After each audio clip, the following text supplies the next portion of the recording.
नमस्कार। HPFR 2009 की series में हम आज चर्चा करने जा रहे हैं नियम 10 rule 10 standards of financial property. ये नियम कहता है कि एवरी ऑफिसर इनकरिंग और authorising expenditure from public money shall be guided by high standard of financial property. Every officer shall also enforce financial order and strict economy and see that all relevant rules and regulations are observed by his own office and by the drawing and disbursing officers. Among the principles on which emphasis is to be generally laid shall be followed, namely ये नियम कहता है कि जो भी officer authorise किया गया है एक्सपेंडिचर करने के लिए, पब्लिक मनी सरकारी धन को खर्च करने के लिए, व्यय करने के लिए एथोराइज किया गया है, उनको यह सिद्धांत अपनाने या इन सिद्धांतों का अनुपालन करना बेहद जरूरी है, जिसमें कि वो क्या क्या इंश्योर करेगा, वो देखेगा कि फाइनेंशियल ऑर्डर और इकोनॉमी क्या फॉलो हो रही है कि नहीं हो रही है, या जो सरकार ने जो समय समय पर जो डिपार्टमेंट ऑफ फाइनेंस ने कोई रूल्स या कोई नोटिफिकेशन जारी की है, रेगुलेशन जारी किया है, वो फॉलो हो रहे हैं कि नहीं हो रहे, किसके द्वारा, बाय हिज ओन ऑफिस, उसके अपने ऑफिस में, और by the drawing and dispersing officer, जो उसके कंट्रोल में दूसरे ड्राइंग और डिस्पर्सिंग अधिकारी हैं उनके द्वारा। उनमें से क्या क्या देखना है, ये क्या क्या प्रिंसिपल्स हैं। पहला प्रिंसिपल ये है कि every officer shall exercise the same vigilance in respect of the expenditure incurred from public money as a person of ordinary prudence would exercise in respect of expenditure of his own money. प्रत्येक officers, प्रत्येक अधिकारी जो अपनी शक्ति का प्रयोग, जो उसको डेलीगेटेड की गई है, सरकारी धन को उपयोग या खर्च करने के लिए जब खर्च करें तो इस बात का ध्यान रखें, या उसी तरह से वो खर्च करेगा जैसे कि उसके अपने पर्स पॉकेट में से, जैसे वो अपना पैसा खर्च करते हुए विजिलेंट रहता है, चौकस रहता है, उसी तरह से वो सरकारी धन के लिए भी चौकस रहें। ऐसा ना हो कि उसे जिस तरह से वो जब मार्केट में जाता है या कोई भी एक्सपेंडिचर अपने पॉकेट मनी से करता है या अपने पैसे से करता है तो सब कुछ देख लेता है, मोल भाव और उसकी क्वालिटी, जो चीज खरीद रहा है उसकी ड्यूरेबिलिटी, ये सारी चीजें जो हैं इस सिद्धांत को देखते हुए हमें अपनानी होगी। बी कहता है the expenditure shall not be prima facie more than the occasion demands, कि भाई जितनी हमारे जिस उपलक्ष्य के लिए हम, जिस समय के लिए हम, जिस ओकेजन के लिए हम हमारी डिमांड है, उसमें पहले ये नहीं होना चाहिए कि पहली दृष्टि, प्रथम दृष्टया ये नहीं लगना चाहिए कि जो व्यय है वो उस डिमांड से अधिक है, उससे वो प्रथम दृष्टया ऐसा नहीं दिखना चाहिए, यानी कि जितनी डिमांड है उसके आसपास ही, उसके नीचे ही आप जो है उसके अनुसार ही आप खर्चा करेंगे। अगला कहता है C no authorised officer shall exercise its power of sanctioning expenditure to pass an order which will be directly और indirectly to his own advantage.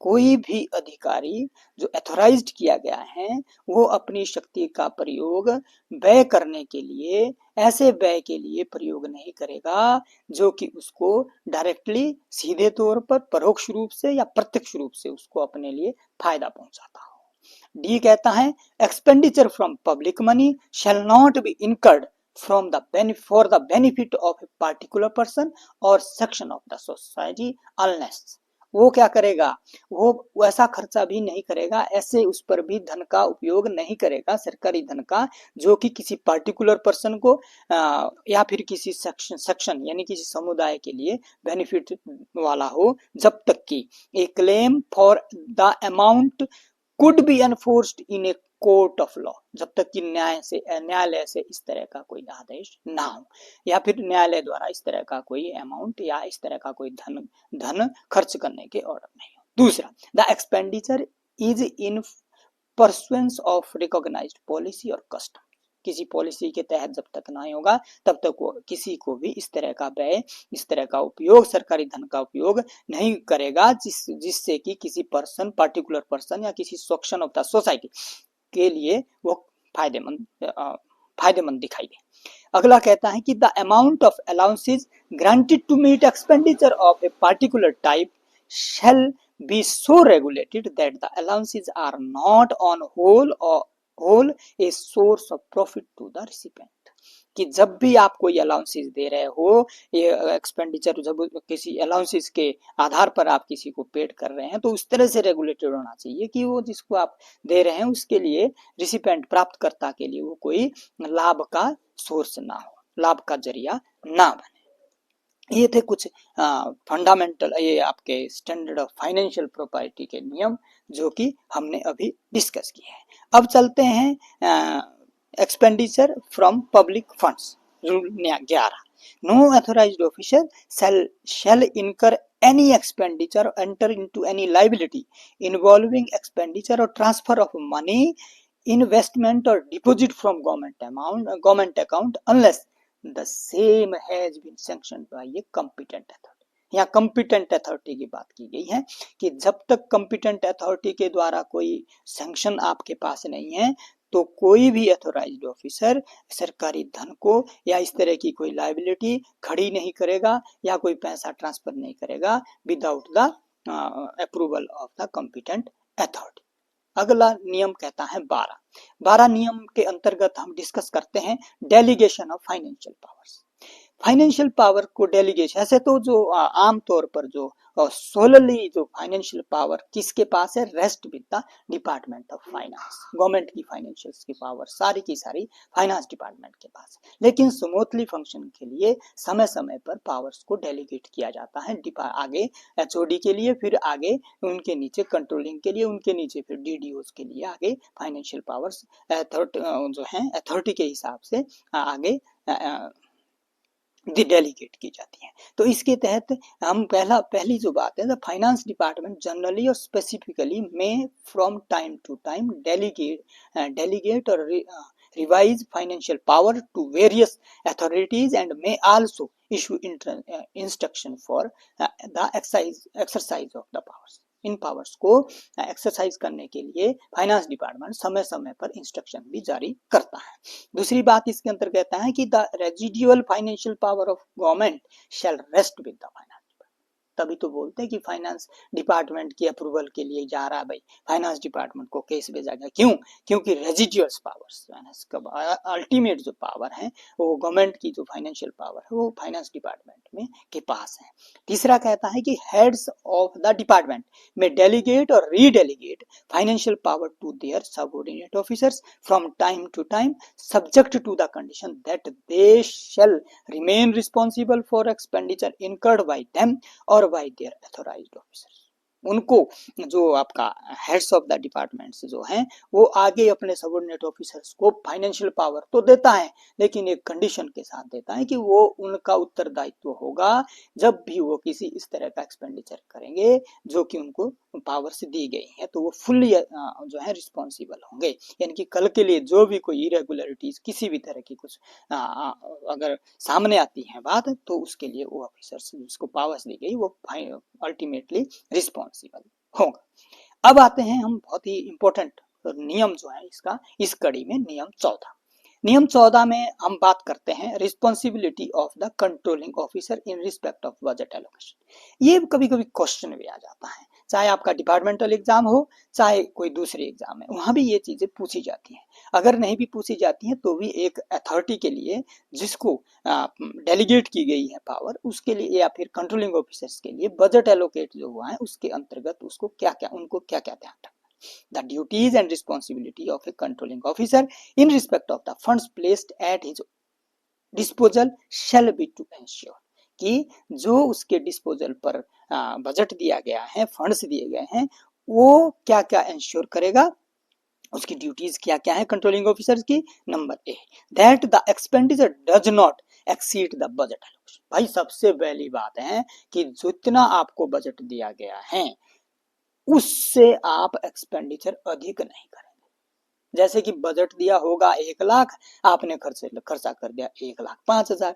अब जब खर्चा कर दिया तो भाई आपको आपने मानो खर्चा कर दिया, आपके पास बिल आ गए, किसी को आपने ऑर्डर दे दिया, वो ऑर्डर था 1,05,000 का, लेकिन बजट आपको एलोकेट हुआ था 1 ही लाख। तो ये कभी नहीं होगा कि आपको 1,05,000 उसके अगेंस्ट आपको दिया जाएगा, तो आपको 1 लाख के अंदर ही वो खर्चा करना पड़ेगा। Number 2, that the expenditure is incurred for the purpose for which funds have been provided. बहुत बड़ी इंपॉर्टेंट बात है। अक्सर अधिकारी लोग क्या करते हैं, या गवर्नमेंट ऑफिस के जो अधिकारी हैं या कोई मशीनरी है, वहाँ क्या गलतियां होती हैं कि जिस भैया ऐसा है कि ये पैसा था इस किसी और चीज के लिए आया था, पैसा था स्कूल बैग खरीदने के लिए या डेकोरेशन या उसके ग्राउंड को ठीक करने के लिए, और आपने उसका को फर्नीचर खरीद लिया। तो इस तरह से ये जो रिस्पॉन्सिबिलिटी तय की गई है वो ये है कि एक्सपेंडिचर जो इनकर्ड होगा वो जिस पर्पज के लिए आपको पैसा दिया गया है उसी पर्पज में उसमें आपको उसको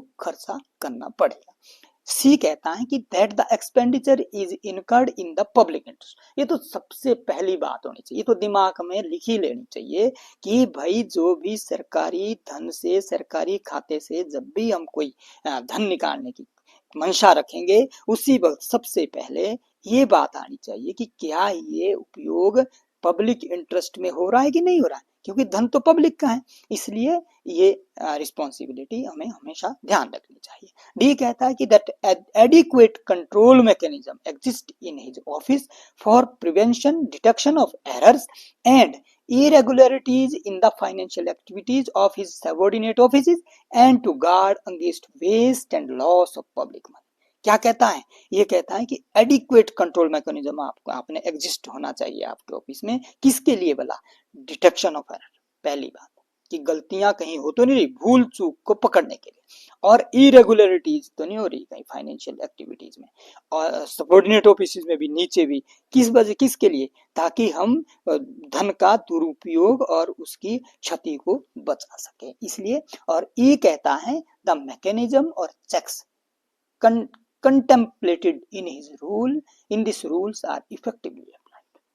जितने भी mechanism checks and mechanism checks जो भी रूल इसके लिए बने हैं वो अच्छी तरह से अप्लाइड होने चाहिए, इफेक्टिवली अप्लाइड होने चाहिए।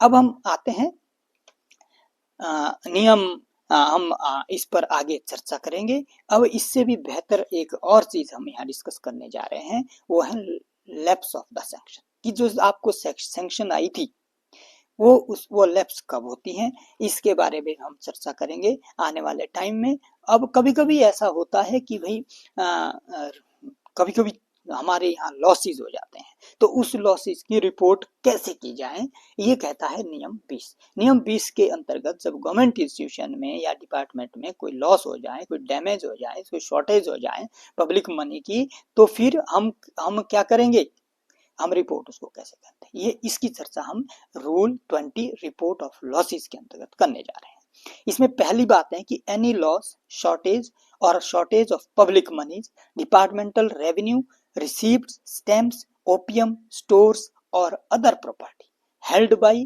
और on behalf of government irrespective of the cause of losses and manner of deduction shall be immediately reported by the authority concerned to the next higher authority, even when such loss has been made good by the party responsible for it। However, the following losses need not be reported। इसके तहत कहता है कि जब भी कोई हमें ऐसी क्षति हो, कहीं ऐसी क्षति हो गवर्नमेंट सरकारी धन की या स्टैम्प्स की या रिसीट्स की, कहीं भी जब भी स्टोर में भी, कभी प्रॉपर्टी में भी कोई हमें एकदम पता लगता है कि ये लॉसेज हुआ है, तो उस लॉस में सबसे पहली बात है कोई भी चीजें ध्यान नहीं रखनी है कि किस तरह से वो पकड़ में आया या कैसे कैसे, उसकी पहली जिम्मेदारी है कि वो इमीडिएट वो अधिकारी अपनी हायर अथॉरिटी को, कंसर्न हायर अथॉरिटी को उसके बारे में सोच देगा।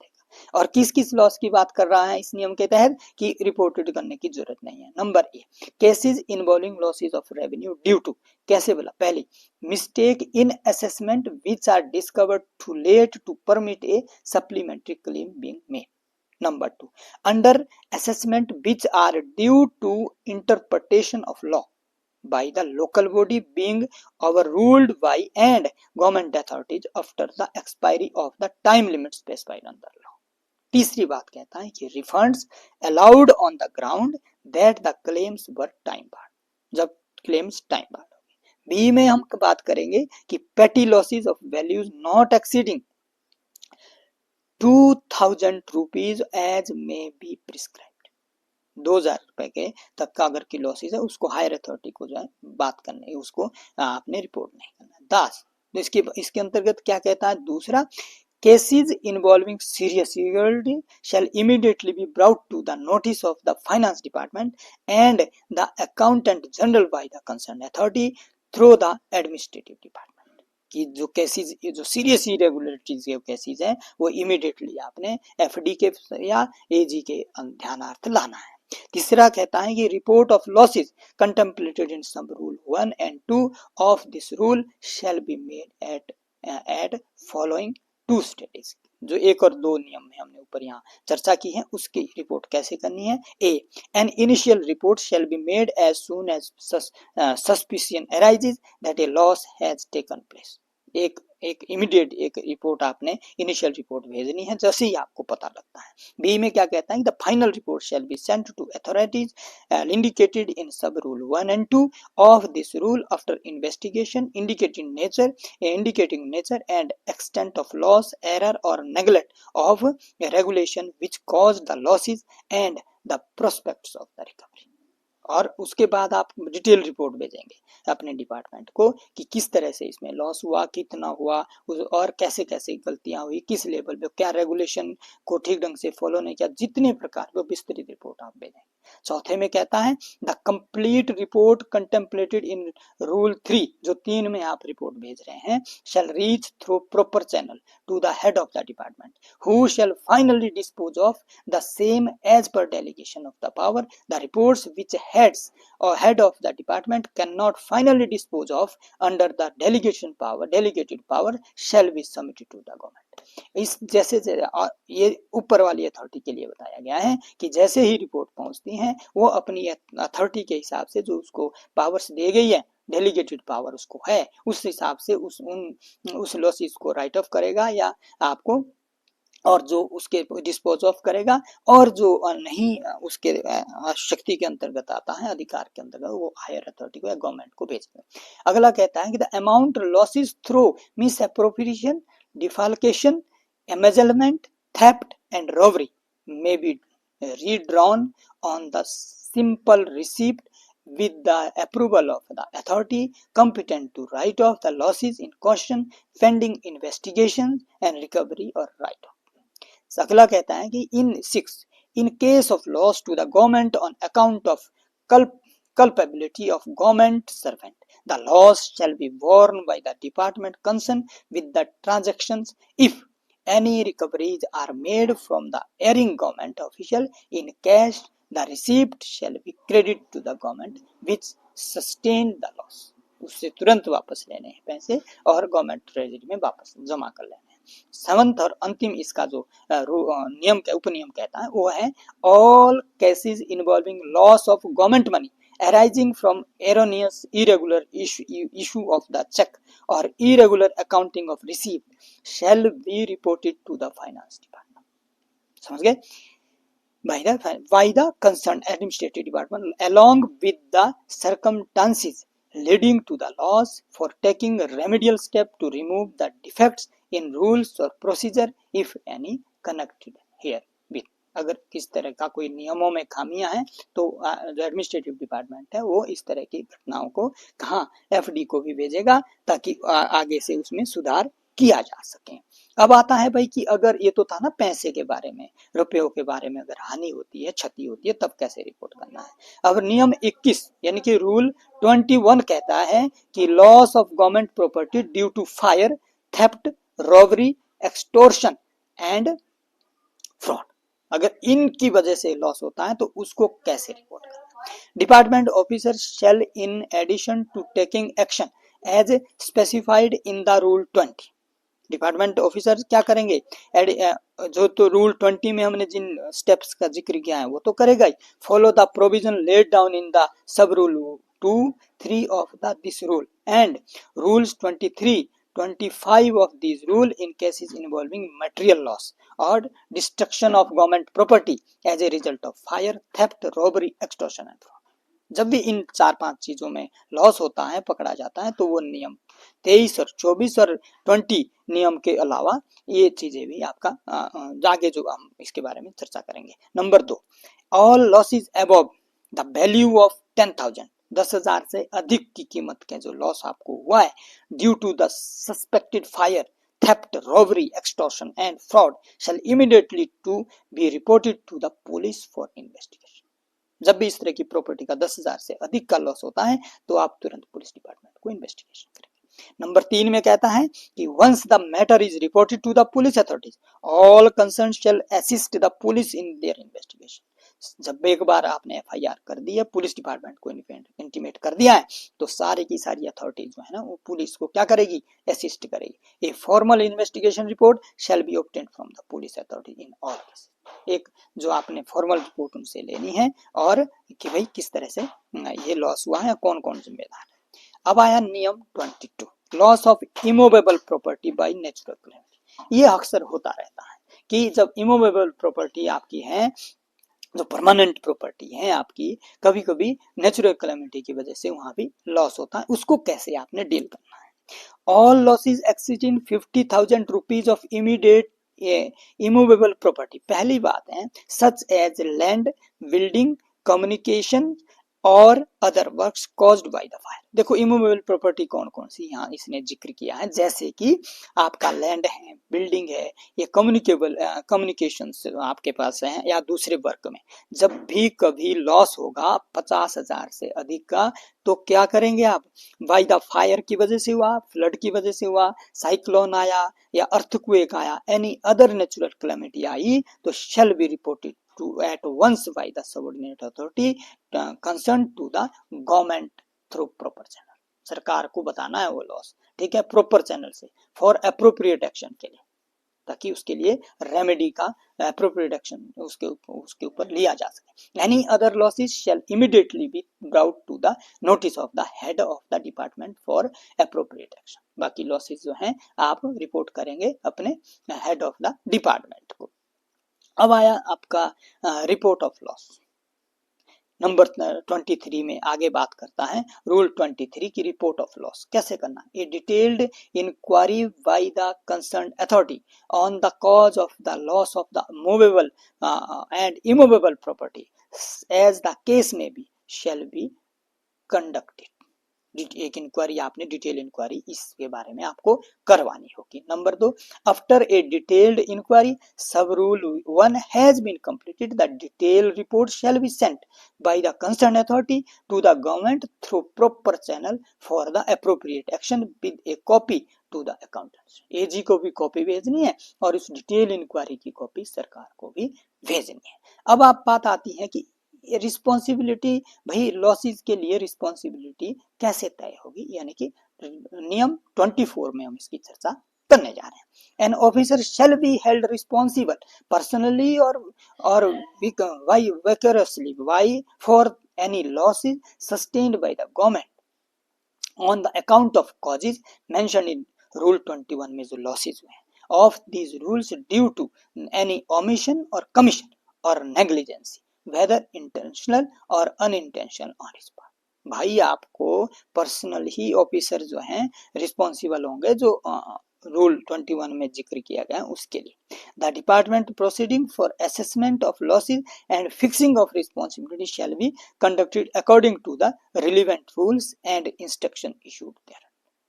और रिस्पॉन्सिबिलिटी डिपार्टमेंटल प्रोसीडिंग चलेगी उनके लिए, और उनके लिए फिर उसी हिसाब से डिपार्टमेंटल प्रोसीडिंग के हिसाब से उनको इंस्ट्रक्शन जारी हो जाएगी।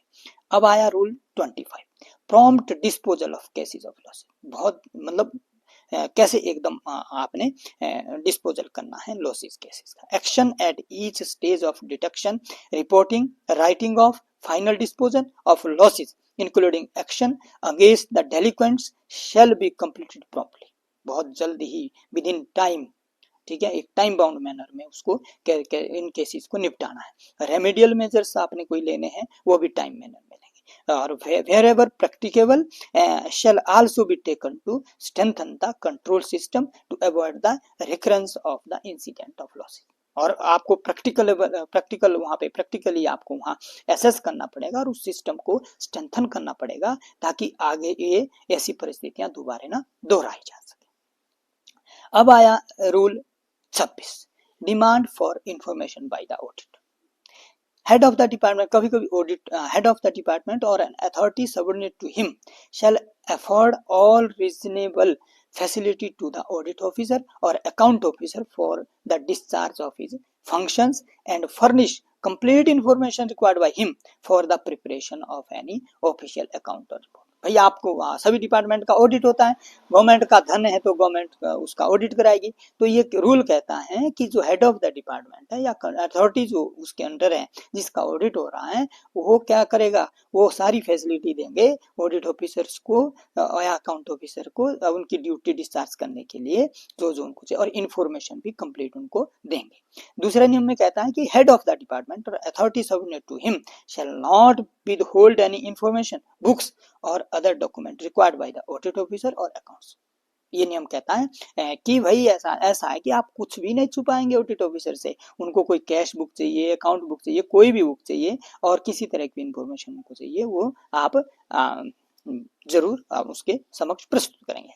अब रूल 27, सीक्रेट और टॉप सीक्रेट फाइल।